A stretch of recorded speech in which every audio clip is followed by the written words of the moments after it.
Okay, great little girl. The year is 1995. 11-year-old Lacey Phillips lives with her mom, Mary, her dad, James, and 2 older siblings, her 14-year-old brother, Jesse, and her 17-year-old sister, Darla, in a loving, supportive home in the small town of Bald Knob, Arkansas. June 6, 1995, Lacey is being looked after by her older sister, Darla, as it's summer break and their mom is at work. At 4 p.m., Lacey has a scheduled dentist appointment, so Darla drops Lacey at their mom's work, a local county tax office. I walked inside the office and we were talking, laughing, no big deal. And my mom went to, kiss me goodbye, tell me I love you. Darla leaves to spend the night at a friend's house, not yet knowing that would be the last time she would ever see her mom. The last thing I said to my mom is, I love you. I will see you later.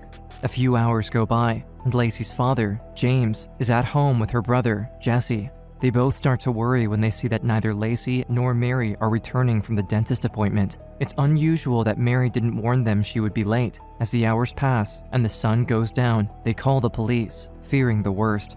As the police dispatcher talks to the panicked father, he tries to get as much information as possible about the missing people, asking him where the last place Mary could have been. You got a mother and daughter that haven't been seen or heard from since 3 o'clock in the afternoon. The red flags are waving, so to speak. Investigators learn about the dentist appointment and that Mary works at the local county tax office. Detectives must act fast because, in a missing persons investigation, time goes against them. A police officer is sent to Mary's workplace, the last place she and Lacey had been seen, knowing it might be too late if they don't find the young mother and daughter soon. I was at home shortly after midnight when I received the call, so it only took me about, 5 minutes or so to get to that location. The deputy arrives at the tax office's parking lot. Strangely, it's empty except for one pickup truck parked near the side of the building. Wondering if it belongs to the missing mother, he runs the license plate number and confirms it is registered to Mary Phillips.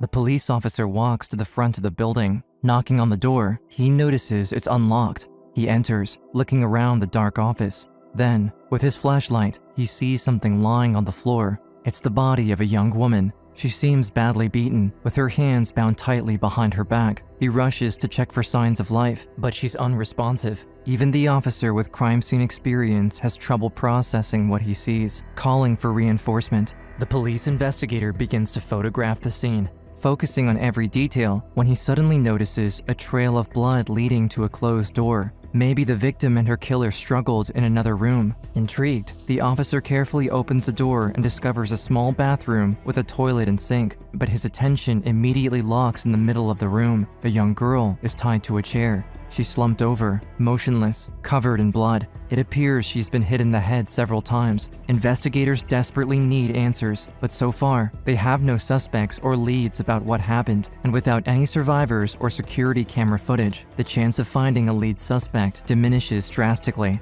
But as the officer starts photographing the second crime scene and his camera flashes, something unexpected happens. And when I started to take the photograph, she kind of turned and looked up at me.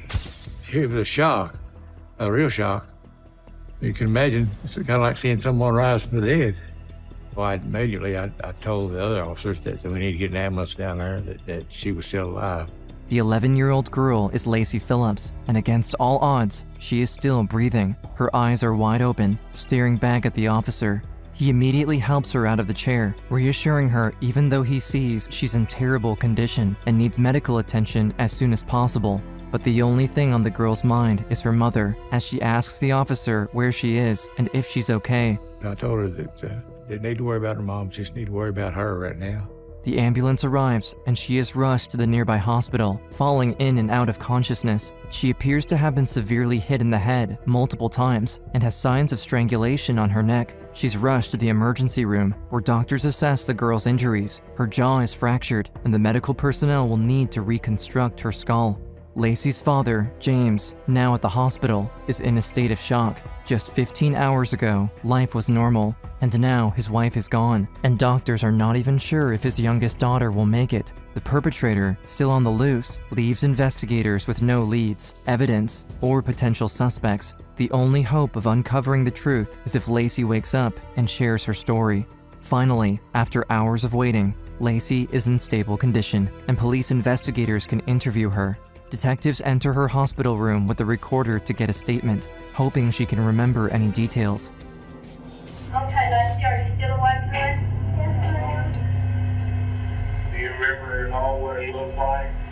It's June 7th when the truth of what actually happened is revealed. I woke up from Children's Hospital and I was in ICU. They asked me to tell my story as to what happened. I think the details of that day are just engraved in me and part of me. Lacey begins to speak, and with incredible detail, she explains to officers what exactly happened to her and her mother the night before. June 6th, at around 4 p.m., Lacey is at her mother's work in the local county tax office. Her mother finishes her last tasks of the day before taking her daughter to her scheduled dentist appointment. They are almost ready to leave when suddenly, a man walks into the office. He came in and he walked in front of the desk, so Mom and I both just stepped back. At first, they assume it's just another customer, but soon realize something is wrong with this person. He has latex gloves on, holds a coil of wire, and carries a pistol. He holds up the weapon and threatens them, saying it's a robbery. Mary, terrified, rushes to protect Lacey, worried what this man might do. But he interrupts her, telling the mother to come closer, and then proceeds to bind her wrists and hands with the metal wire. Next, he yells at the 11-year-old to follow him into the bathroom, forcing her to sit in a chair in the middle of the room. So I sat in it and he tied both my arms to the chair behind my back. And I said, "Don't hurt my mama." And he said, "I'm not gonna hurt your mama, I'm gonna hurt you." The man then takes the butt of his gun and hits Lacey in the head, and then everything goes dark. He then leaves, closing the door behind him. She is left alone in the room, tied, unable to move. But after a few minutes, Lacey regains consciousness. I'm just looking all around and there's just blood absolutely everywhere. She screams desperately for her mother when suddenly the bathroom door swings open, and in that moment of hope, she anticipates her mother's face, ready to untie her. But to her dismay, it's the man re-entering the room. He is furious, as the yelling could have alerted a neighbor, so he decides to finish the job, grabbing onto Lacey's neck. He then leaves her in the dark room and disappears from the office, but doesn't know that the girl is still breathing. Hours pass as she struggles in vain against tightly bound restraints, weakening with each passing moment. Lacey's only hope is that someone discovers her before it's too late. Over 12 hours later, the young girl is still immobile, half awake, when she begins to hear a faint clicking noise. The electronic clicking noise gets louder and more frequent. It took a few times after I heard the clicking noise to realize what it was. I wanted to move, but my body just wouldn't let me move. And so then I just stopped and listened. And then that's when I told myself that clicking noise, I said, "Is someone taking a picture?" She turns her head behind her and sees a police officer with a camera taking a picture. Lacey is shocked and can't believe it. Someone has finally come to save her. And I just sat there for a second, and I said, "Can you untie me, please?"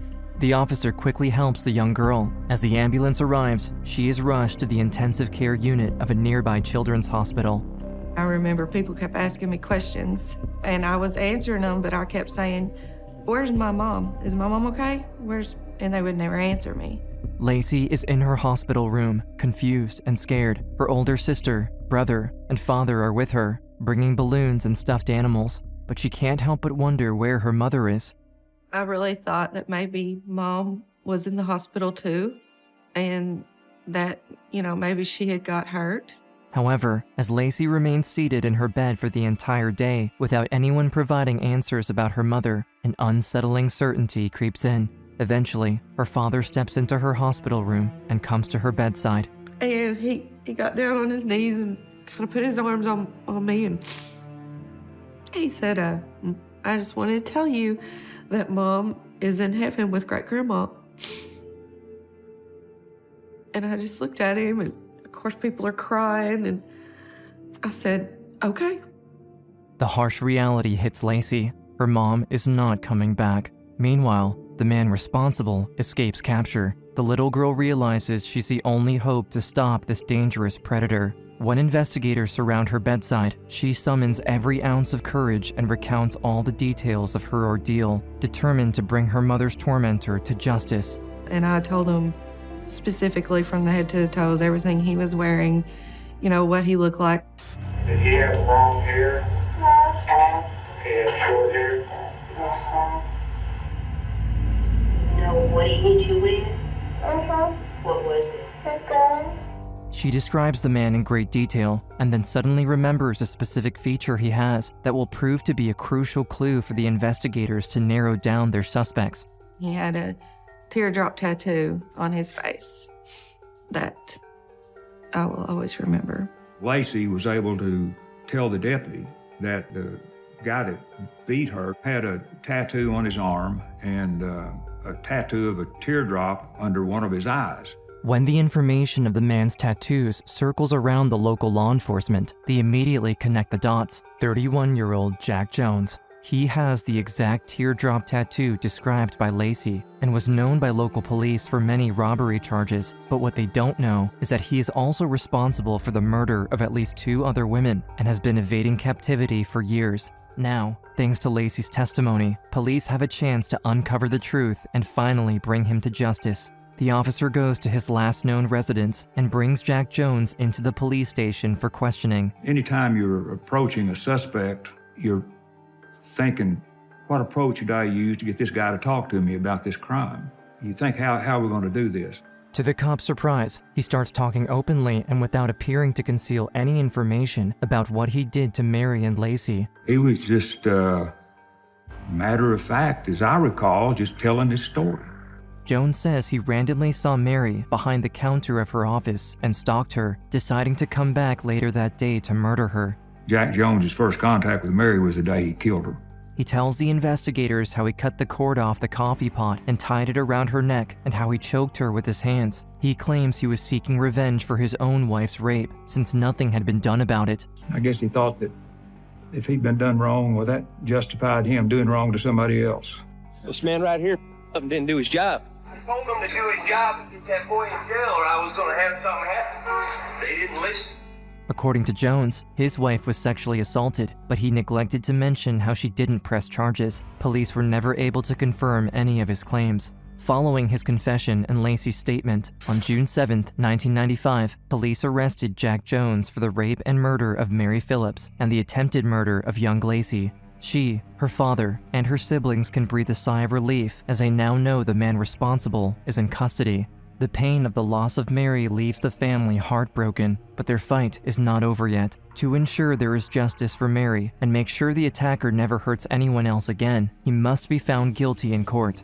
Jack Jones' trial began in April of 1996, after having the evidence meticulously laid out for them and playing Lacey's audio statement from the hospital. The jury rejected Jones' defense and found him guilty on all charges. The punishment the judge imposed for Mary's murder was death by lethal injection. He also received a sentence of life in prison for rape, plus 30 years and a $15,000 fine for the attempted murder of Lacey. While on death row, Jones confessed to killing other young women. 32-year-old Lorraine Barrett, whom he assaulted and strangled to death in 1991, and years later, in a letter to his sister, he confessed to the murder of 20-year-old Regina Harrison in 1983, when he was only a teenager. Both murders were later linked to Jones through DNA evidence preserved at the crime scenes.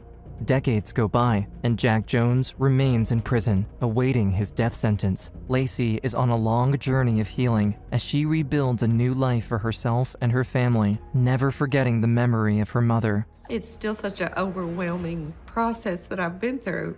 You know, I miss having a mom. She was taken away so soon, her smile would light up the room. Over the years, Jack Jones is continually up for parole, and every time, without fail, Lacey stands strong, giving a voice to her mom and the other victims of Jack Jones. I've been here before. This is not the first time I've been here, and me and my family have been here. Well, I came one time and said I had a 4-year-old daughter.